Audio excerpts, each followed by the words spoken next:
Ndakuja kumwe bene data mudukurikirane yanje Mishe Muhemara kuravugana nonge kuba kazi mwese muganiro canyu kuri kubohora kibafasha gukura mu no kumenya umwami wacu Yesu Kristo. Bahe kaze mu nyigisho igira 9 mu kana gice gatwise mbega umukristo aragwara. Iyi nyigisho yico gice cuvyeke kugwara ariko kandi turaba ikindi gice cyo gupfa hamwe n'igicike gukena. Bizovuga ibintu byinshi ariko ni tugira intangamara ko n'ivyuga bishobora kumara igihe kirekire kazi nshaka kubarambira n'inyigisho nyinshi ako nshaka kubatera amatsiko kubugurura amaso kugira ngo mushobore namwe kurondera ibirenge bitwa twavuze bibatere gusuzuma ibyo mwigisho kwibaza kubibaza byo mwigisha gushira amaso yanyu kuri Kristo ntimuyashije kuvyo umuntu avuga. Uyu munsi rero gatubandaye turaba tukarabonye kuri Paulo ko Paulo yarafise ikibazo cyo kugwara mu Galatiya. Ikibazo yarafise cyose abateoloji bafise ko babisobanura ariko yarafise ikibazo mu mubiri camutumye aje kuvuga ubutumwa bwiza mu Galatiya ubwa mbere. Kandi ikintu dukwiye gukuramo gikomeye nuko naho yaragwaye Paulo atigeze aheba kuvuga ubutumwa bwiza yabananije abuvuga. Rero uyu munsi nagatura mu Filipi gice ca kabiri umurongo 25 cyo 27 turabe umugabo yitwa Epafrodite. Epafuro nibaza mu Kirundi ntavyo katwasoma mu Kirundi twumve.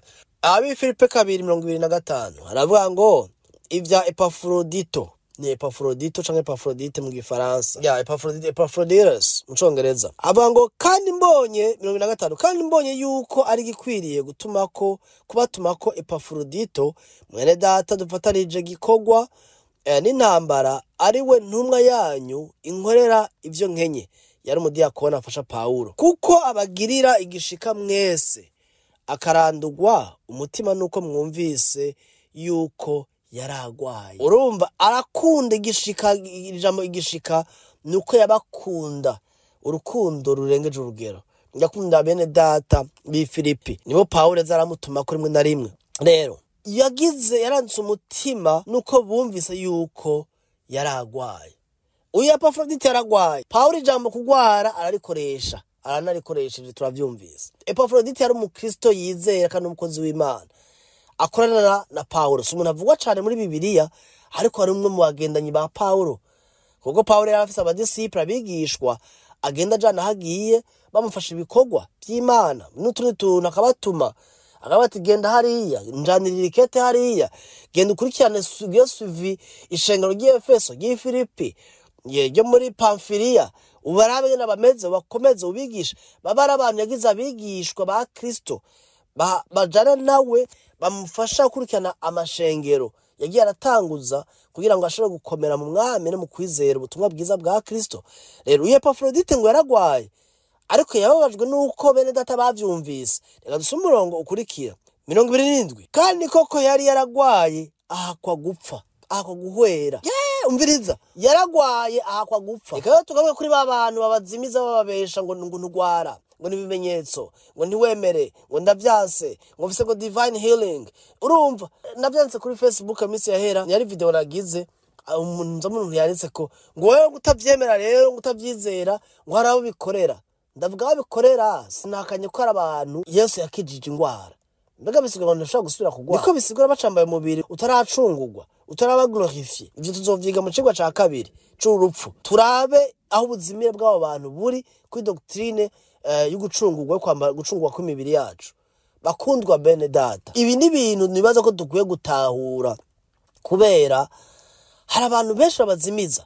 Uyu muntu yaragwaye akwa no gupfa bakubwiye kugwaye ngo ntuvuge kugwaye ntuvyemere. Umviriza nta muntu akora glorifié ko ashira ingwara hejuru ariko Paulo ntako arashira ingwara hejuru nawe nyene muga ko yandikira abavukanyi bene data mu mwami ababwira ko mwene data umukunzi wabo Epafrodite yagwaye eka ntiyagwaye gusa ngo yahatswe no guhwera. No tweba turi bande ngo tubwira abantu yuko bidashoka ko bagwara ko bagwaye afise kwizera guke ko bagwaye ariko utamenya ko naho bogwara bari kumfiro jara abantu nzi tumaze kuganira abaze ngo naho nibande kumfiro kandi akabagwaye ngo Imana izonkiza umuntu akagwara karemba kubuga imiryango ari yahaguruka rida kuvuga ati utagiye kwa muganga turakujana ku nguvu cyangwa tuvire ngaho ugenda upfira handi. Kubera iki none Christianisme yamaze kuba infiltre yatewe n'ibintu by'inyigisho nkizi kandi benshi mukabireka mukabona umuntu ibintu bisanzwe. Si ibintu bisanzwe. Ya birononye imiryango. Hari abantu numvise ngo bagiye gusengera umuntu ngo yapfuye.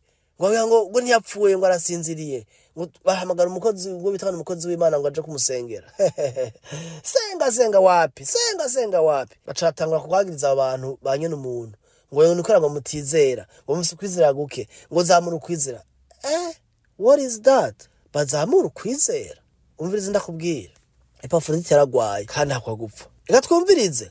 Ariko Imana imugirira imbabazi kandi si we wenyene nije bazigiriye kugira ngo umubabare wanje niwongerekane. Urumva?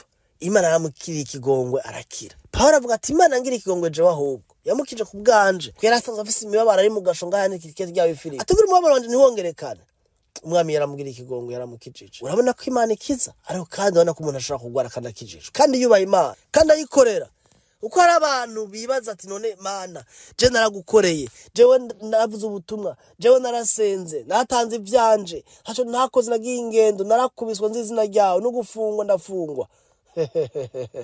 Umvireza ibyo wakoze ntibituma kutashaka kugwara. Eka namba seshanje ukuragira n'Imana kuyikorera ngo ici guha gutagwara, kuyikorera ngo ici guha ubutunzi, kuyikorera ngo ici guha ibinabiri. Eka namba ushaka kubibura.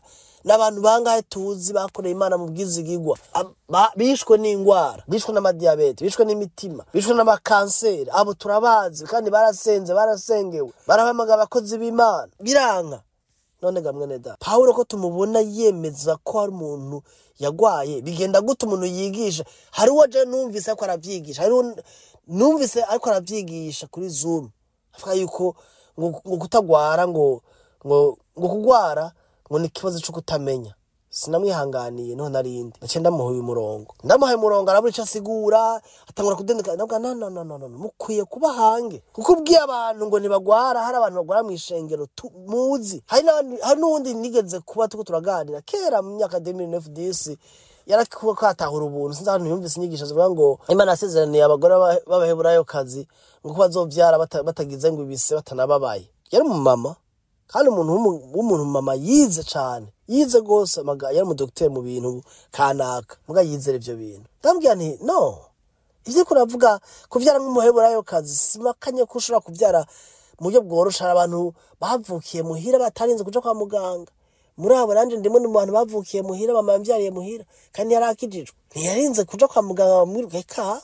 Bambwiye ko navukiye muhira. Hari abandi nza n'undi muntu ndimo kuvugana ngaha muri Amerika twaganiriye amwe ko yavukiye muhira nawe nyene ariko mbe bisiga ko tagize igisi, bisiga ko tababaye. Urumva hariho ama beliefs ibyizegwa bitari byo kandi abantu bahagaze imbere bakabigisha kabacagena bakabikominika bitari mu ijambo mutabisuzumye mukavyakira uko hama bitabaye ko wavyigishijwe ishavuga canja ku Mana cyangwa kuri wowe nyene cyangwa no kuwa no kwakwigishijwe gaheza ku mwanka kandi si utsura dukwiye kumera.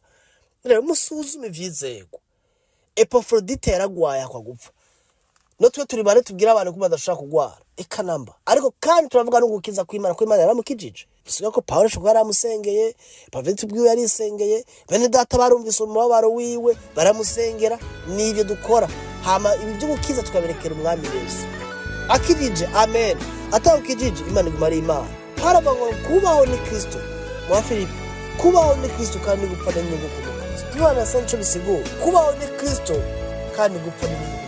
Bivuga yuko gupfa ikintu ciza tujana kwa Data ni ikintu ciza naho kibabaje. Urupfu ruratinyitse kandi urupfu rutwara abakunzi bacu ariko kandi imwe muri Kristo ntabapfuye abayunguruje abahinduye adresse nuko mugira umunsi mwiza.